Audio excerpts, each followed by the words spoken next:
My take, Tier 1, Josh Mojica, MakaGago, and why stakeholder matters.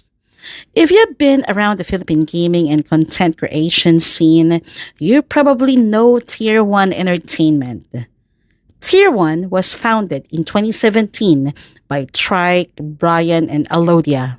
They started as a gaming and talent management company, handling creators, working with brands, and eventually building esports teams like Blacklist International. At its peak, Tier 1 was more than just an agency. They were trying to build a whole gaming and entertainment ecosystem. But eventually, things started changing.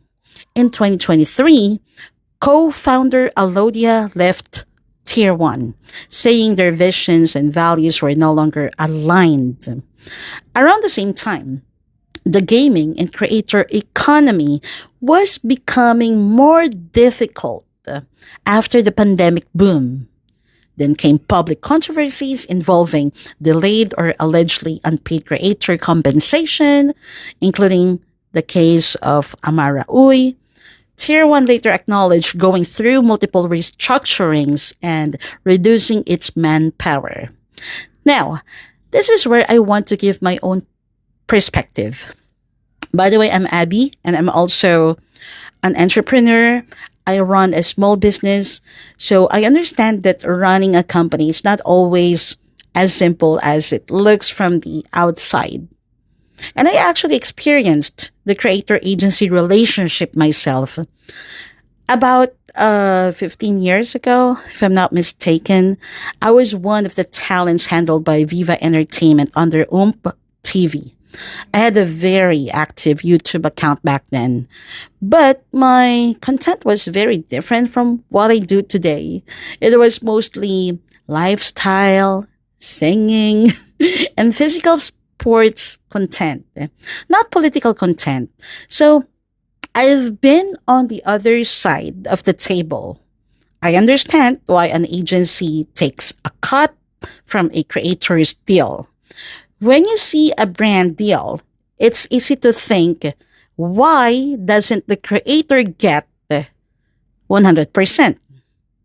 But behind that deal are negotiations, contracts, client relationships, management, coordination, production, and opportunities that the agency may have helped secure. That doesn't mean every agency is automatically right, and it doesn't mean every creator complaint is wrong. It just means there's a business structure behind the relationship. And that's why the recent Josh Mojica versus MakaGago discussion caught my attention. Josh criticized MakaGago over his understanding of the word stakeholder. And honestly, that's an important word in business. Tama naman po si Josh. A stakeholder is not necessarily just the owner. It can be the employees, creators, investors, clients, partners, sponsors, suppliers, or customers. Basically, people who have an interest in or are affected by the business. So I understand Josh's point that when you are discussing something as complicated as Tier 1, you cannot necessarily see the entire picture from the outside. At the same time, being a stakeholder doesn't automatically make someone right.